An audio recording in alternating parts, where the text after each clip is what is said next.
저는 지난 5월 건강한 여아를 출산하였습니다. 하지만 여가로 위치하고 있었기에 어쩔 수 없이 제왕절개를 하였습니다. 수술 과정에서 아이는 건강하게 출산하였으나 저는 수술 부위에 문제가 발생했습니다. 이로 인해 서울대병원, 아산대병원, 강남 유명 성형외과 병원 등 30군데 이상 가보았으나 전문의 생활 20년 이상 했다는 의사분들도 이런 유착을 처음 본다고 합니다. 원인도 모르겠고 치료 방법도 힘들 것이라고 합니다. 치료 시도는 할 수 있다는 이도 있지만 성형외과 의사들의 말에는 신임이 가지 않습니다. 어떤 성형외과 의사는 솔직하게 말한다면 저 같은 케이스는 수술하게 되면 득보다 실이 많게 될 거라 합니다. 항상 운동을 열심히 하여 그 누구보다 몸매에 자신이 있었고 몸무게도 이미 출산 이전으로 돌아왔으나 그 수술 부위 유착된 곳이 흉측하기 그지없습니다.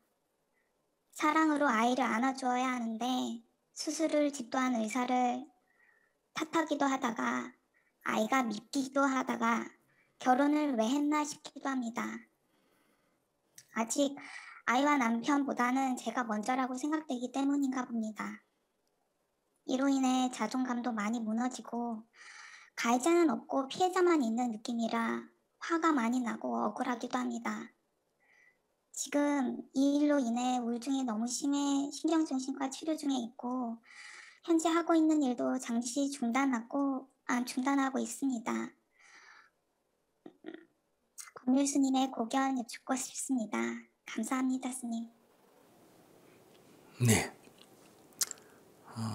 어려움에 처해서 이렇게 좀 절망이 오고 좌절이 오는 것 같은데 조금 생각을 바꿔서 제가 묻는 말에 그냥 솔직하게 한번 대답해 보세요. 그러니까 네. 수술을 하고 나서 흉터가 져서 지워지지도 안 하고 좀 문제가 있다. 이게 나아요? 눈이 하나 안 보이는 게 나아요? 솔직히 스님, 저도 그렇게 생각을 했어요. 이게 생명과는 연관되는 게 아니다.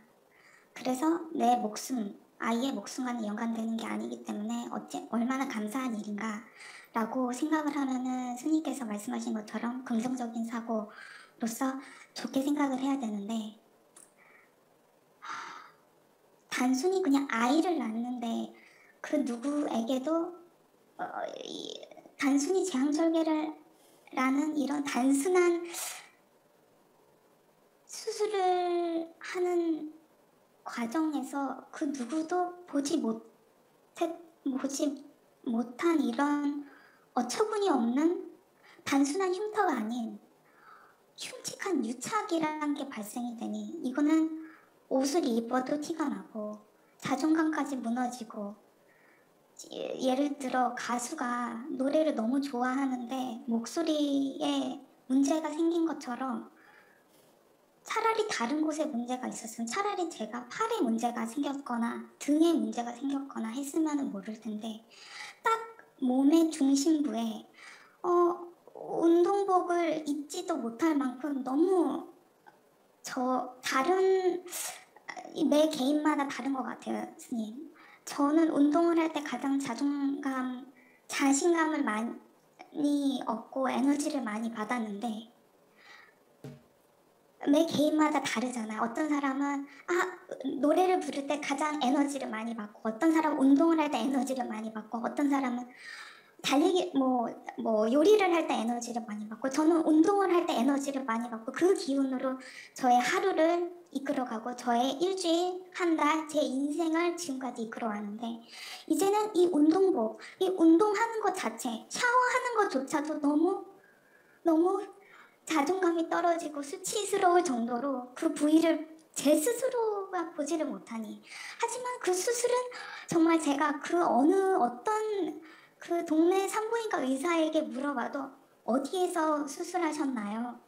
저는 전문의 생활 혹은 그냥 의사 생활 생활 중에 이렇게 수술한 건 처음 봤고 이런 수술을 해 이런 유착이 된 것도 처음 보고 그냥 다들 저에게 여쭤보시더라고요. 왜 어떻게 해서 이런 문제가 발생했죠? 어디서 수술하셨죠?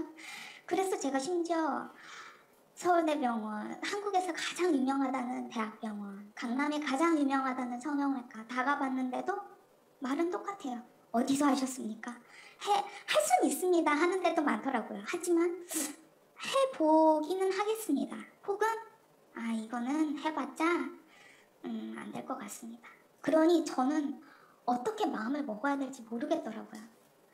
저희 친정 식구들도 저희 시부모님도 제 가족들이 아무리 저에게 위로를 해줘도 제 자신이 마음이 안정이 안 되더라고요, 스님. 그래서 이게 제 스스로 아무리 긍정적인 사고로 신경 안정제를 먹고 약을 먹고 어떻게 기도를 하고 쉼을 하고 절을 하고 해도 이 정신적으로 어떻게 생각적인 가치관을 바꾸지 않는 이상 혹은 뭔가의 스님의 고견을 여쭈지 않는 이상 이 스님께서 말씀하신 그 과거의 그 꿈속에서 헤어나지 못하고 있는 것 같습니다. 네, 그러면 네. 그러면 충분히 이해가 됩니다. 네네. 그런데 그 백신 맞고 돌아가신 분들이 있다는 기사 가끔 보신 적이 있습니까? 네. 지금 백신 맞고 왜 죽었는지 이유를 알아요, 몰라요? 모릅니다. 근데 그 백신이 잘못인지 백신 놓는 사람이 잘못인지 그 죽은 사람이 이상 체질인지 이게 지금 아무도 아직 규명이 안 돼 있어요. 그러니까 이 코로나 바이러스 걸려가지고 약간 그래도 위험한 사람, 위험할 가능성이 있다. 즉 나이 든 사람은 코로나 바이러스 걸려서 어떤 위중증으로 갈 확률하고 백신 맞아서 부작용이 날 확률하고 비교했을 때 코로나 바이러스 걸려서 위중증으로 갈 확률이 더 높기 때문에 백신 맞아서 생길 부작용이 더 낮기 때문에 우리가 백신을 맞는 거예요. 근데 왜 요즘 젊은 학생들, 학부형들이 백신 맞는 거 반대하느냐? 알려진 바로는 코로나 바이러스에 병에 걸려도 젊은 사람은 거의 위중증으로 갈 확률이 매우 낮다. 이렇게 생각하니까 그러면 백신 걸려서 부작용이 날 확률하고 코로나 바이러스 걸려서 위중증으로 갈 확률하고 물론 코로나 바이러스 걸려서 위중증으로 갈 확률이 젊은 사람이라 하더라도 백신보다는 좀 더 높을지 몰라도 백신은 안 맞으면 코로나 바이러스 첫째 조심해서 안 걸리면 되고 걸리더라도 젊은 사람은 거의 위중증으로 갈 확률이 없으니까 그 만에 하나 있을 그 백신을 우리 아이를 왜 맞추나 이래야 지금 학부형들이 반대하거든요. 자기는 맞더라도 애들 건 반대한다는 거예요. 근데 이제 사회 전체로 보면 그 아이가 위험한 것보다 그 아이들이 전염을 시키는 거예요. 그래서 이 전체 방역을 위해서는 아이들도 맞는 게 낫겠다.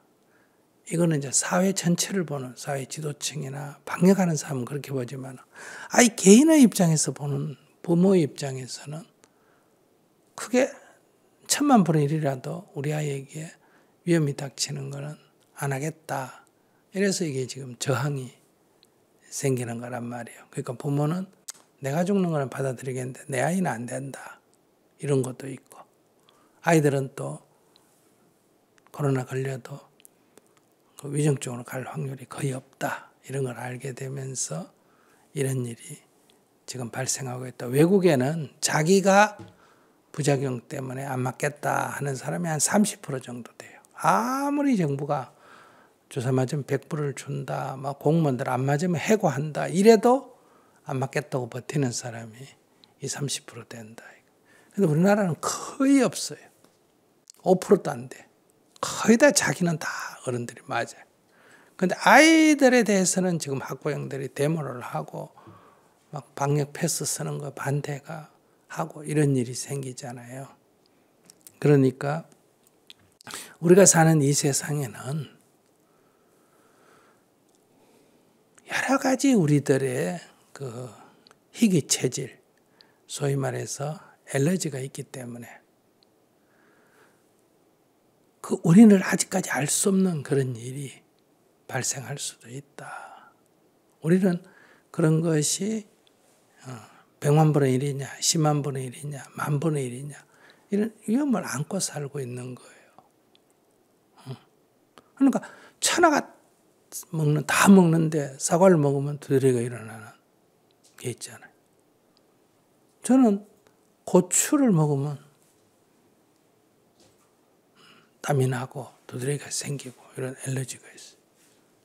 한국 사람이 김치 먹고 고추 얼마나 좋아합니까? 근데 이거 뭘로 증명해요? 왜 그런지. 그냥 우리가 엘러지다 이러죠.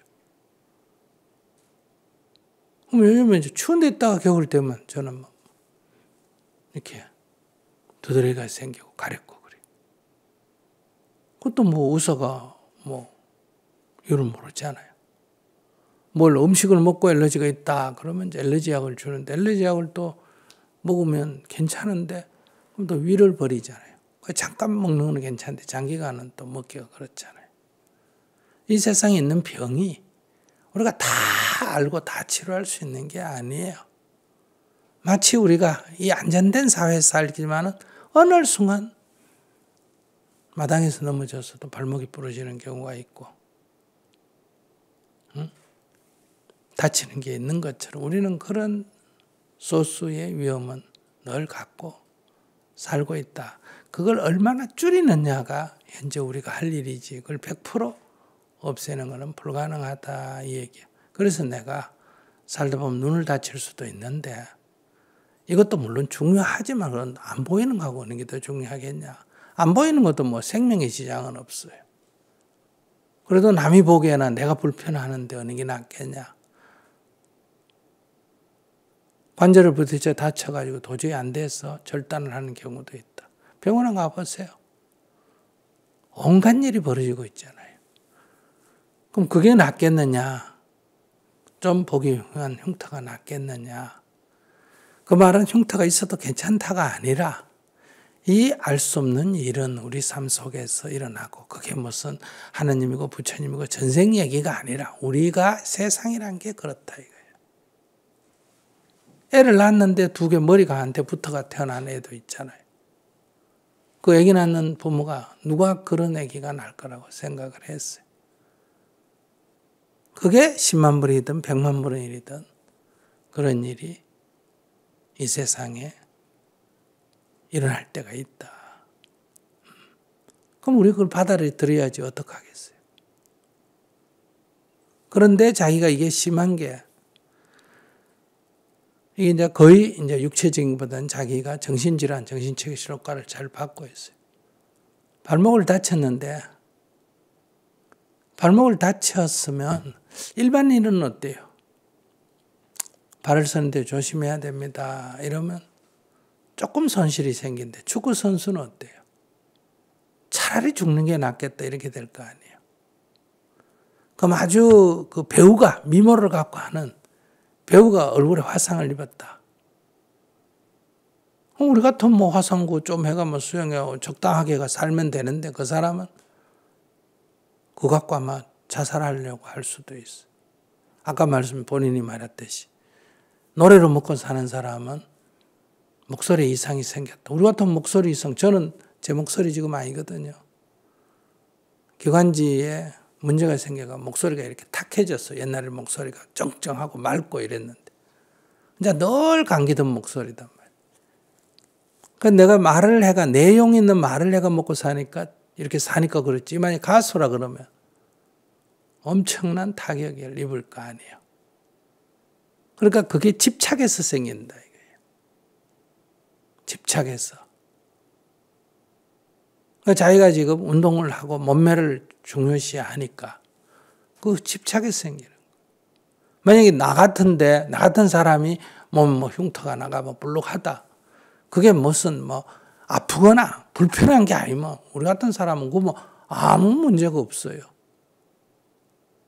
그럼 저같이 그 집착에서는 어떻게 벗어날 수 있을까요? 그러니까 별 그게 자기가 몸매를 집착하니까 병이 생겼지 이게 무슨 큰 문제는 아니라는 거예요. 몸매를 집착하기 때문에 큰 문제가 된 거지 그 자체가 그러면 큰 문제는 아니다 이거예요. 그러니까 백신 잘못 맞아가지고 죽는 거에 비하면 그런 사람들 얼마나 억울하겠어요.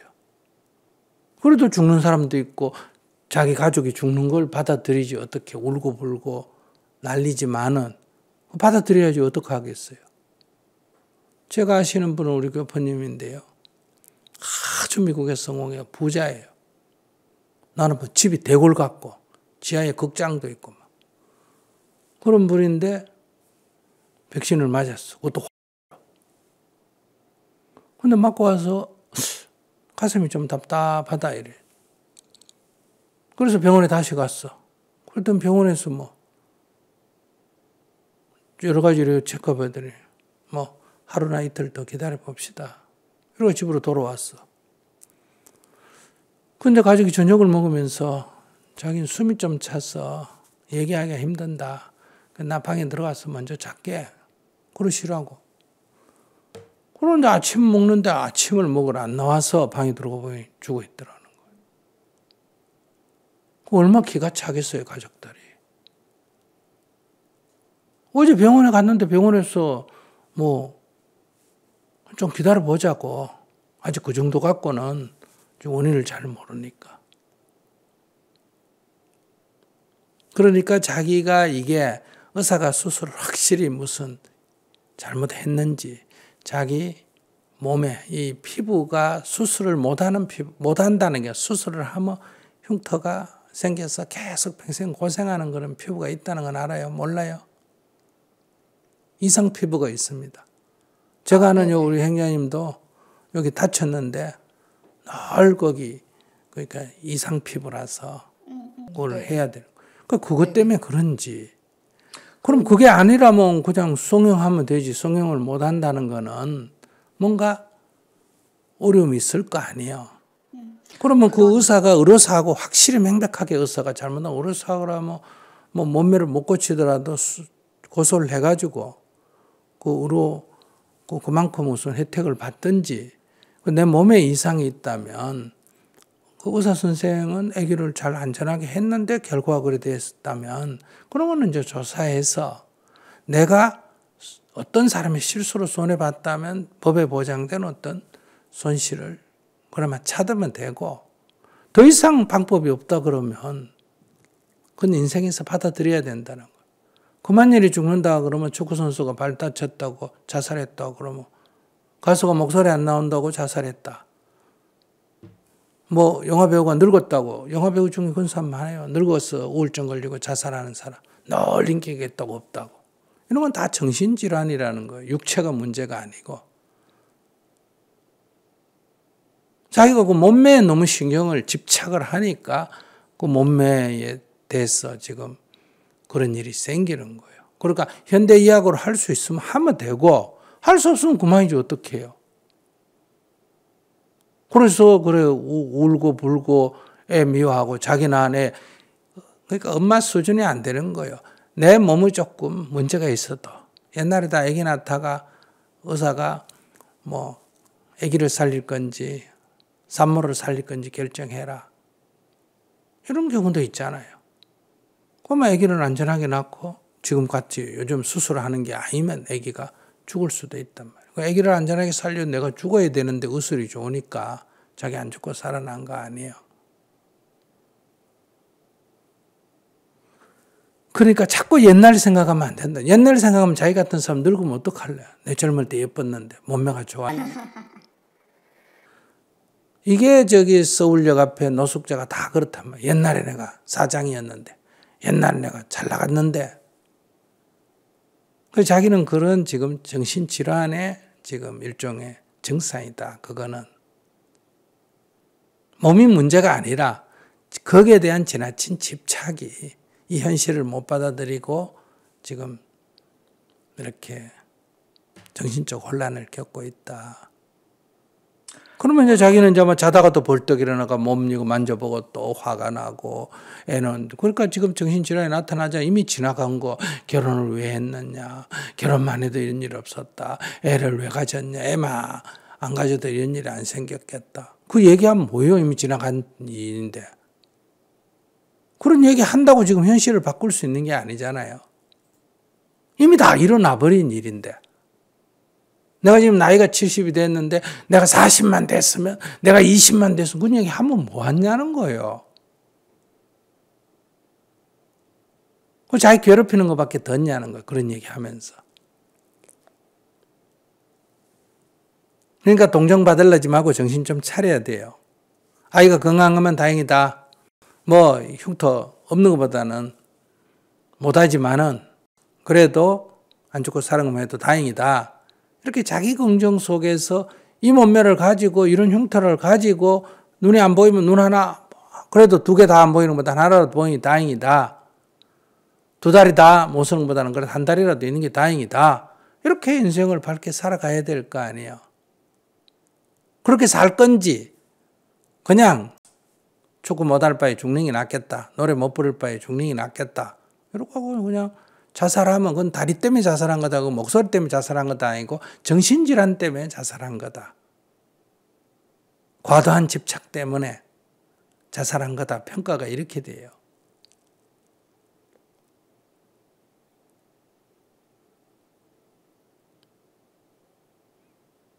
뭐 자기가 무슨 뭐 모델도 아니고 무슨 미스 코리아도 아닌데 그 몸매 그거 결혼하게 애기 낳는데 몸매 흉터 있는 거 그래 그걸 함부로 본다는 게 아니라 그걸 가지고 애도 미워하고 남편도 미워하고 결혼도 후회한다 그러면 그건 앞으로 불행을 자초한다 이거야.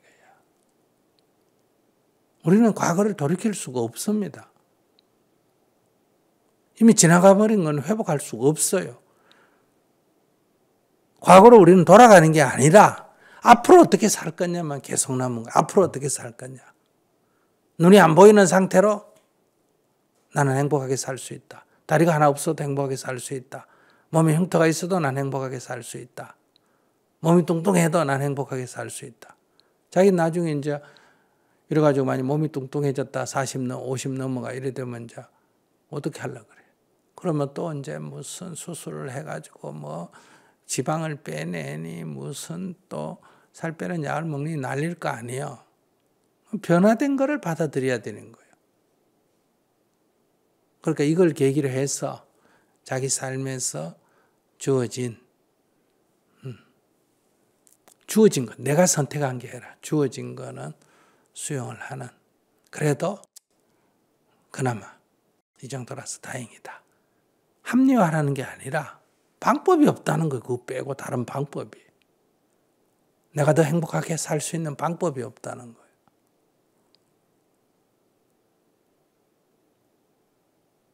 그건 뭐 병원 다님하고 정신과 치료를 받는 게 중요한 거예요.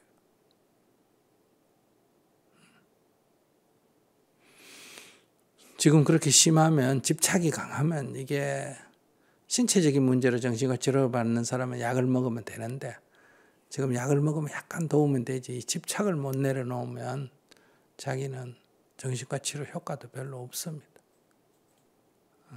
그러니까 아까 그분 기도한다지 자기는 기도를 한다면 우리 아이가 건강해서 다행입니다라든지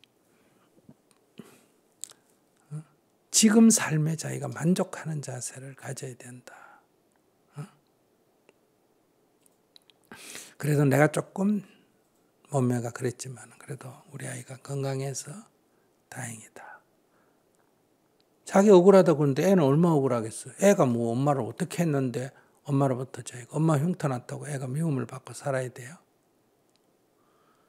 아내가 수술하다 흉터 생겼다고 남편이 남편이 뭐 자기한테 뭘 잘못했는데 그 평생 남편이 아내한테 미움을 받고 살아야 돼요. 그러니까 그 자기가 지금 엉뚱하게 성질을 내서 미래의 불행, 자녀와의 관계에서의 악연, 부부지간에 앞으로 더 이상 부부 생활을, 결혼 생활을 해나갈 수 없는 그런 악연을 지금 만들고 있다. 이 원망이 다 글로 자꾸 쏠려봐. 남편 하루 이틀이지. 처음엔 달래지만은 일정한 도가 지나면 나보고 어쩌란 말이냐 이제 이렇게 나오는 거예요. 그럼 내 성형 한다고 온 병원을 돌아다니고 이러면 처음엔 도와주지만 시간이 지나면 그 안 되는 걸 왜 그러고 있냐. 사람이란 건 아무리 친하고 형제 아니라 부부라도 한계가 있습니다. 한계가. 어느 정도까지 봐주지 더 이상 되면 못 봐내는 거예요. 자기가 지금 굉장한 새로운 불행을 지금 만들고 있다. 이건 이미 지나간 사건이고 이 사건을 통해서 또 새로운 불행을 지금 또 만들고 있다 이거예요. 지나간 건 어쩔 수 없다 하더라도 미래의 불행은 내가 지금 막아야 된다. 정신 차리고. 그래서 이만하게 다행입니다. 아이가 건강해서 정말 다행입니다. 이런 관점을 갖고 기도를 하시고 마음을 놓아야 됩니다. 그건 자기 아무 무슨 흉터가 문제가 아니라 자기 몸에 대한 지나친 병적인 집착이 이런 큰 문제를 가져왔다. 그리고 그 피부는 뭐 잘은 모르지만은 이상 체질일 수도 있고 이상 체질이라고 알려진 체질도 있고 안 알려진 체질도 있고. 그러니까 정확하게 수술이 잘못됐다 하면 그거는 이제 의료사고로 신청을 하셔야죠. 근데 그 이상 체질이다 그러면 그걸 뭐 어떡하겠어요? 병원에서 미안하다고 하더라고요. 하니까. 아니 미안하다고 의료사고 미안하다고 그게 이상 체질이면 의사가 미안하다고 했는데 의료사고로 그는 저기 전문가하고 의논해가지고 고소를 해서 의료사고로 처리하고 뭐 의사를 처벌해달라는 게 아니라 의료사고에 대한 보상을 청구해서 받으면 되죠. 그걸 갖고 앞으로 성형을 하는 데 쓰든 어디 쓰든 쓰면 되지. 근데 그게 의료사고 얘기 들어보면 그게 의료사고라고 볼 수 없는 어떻게 하다 수술을 이래 됐지 이렇게는 말할 수 있지만 네, 이게 정확하게 의료사고다라고 할 수 없다는 거예요. 그건 네. 즉 내가 볼 때는 이상체질에서 오는 문제다. 이렇게 볼 수 있어요. 자기 체질이 그런 걸 어떻게.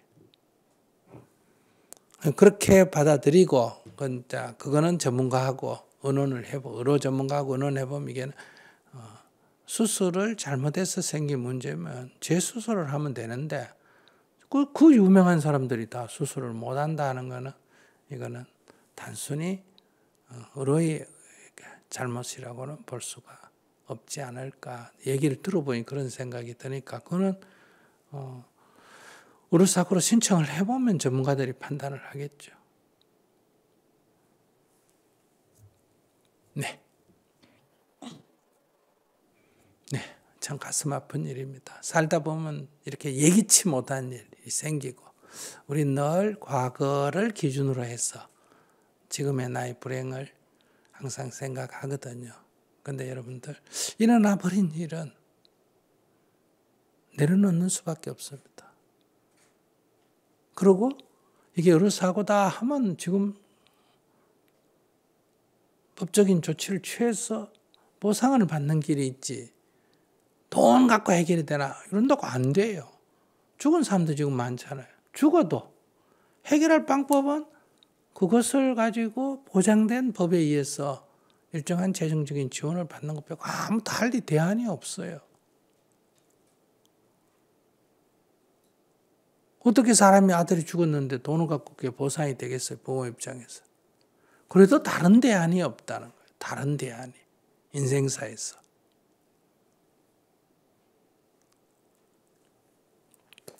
그런 데서 우리는 최선을 다해서 살지만은 일어난 일에 대해서는 수용하는 게 필요하다.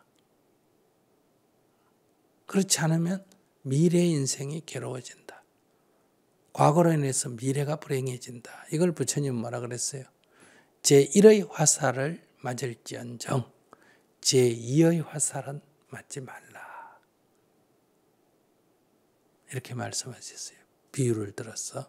네, 스님 우선 제가 스님 말씀 우선 너무 감사드리고 스님 말씀하시는데 제가 중간에 많이 질문도 많이 해서 또 장시간 설명해 주셔서 감사드리고 제가 또 질문도 많이 해서 죄송하고 우선 스님께서 말씀하신 그 특이 뭐 피부 체질 일명 켈로이드라고 하잖아요.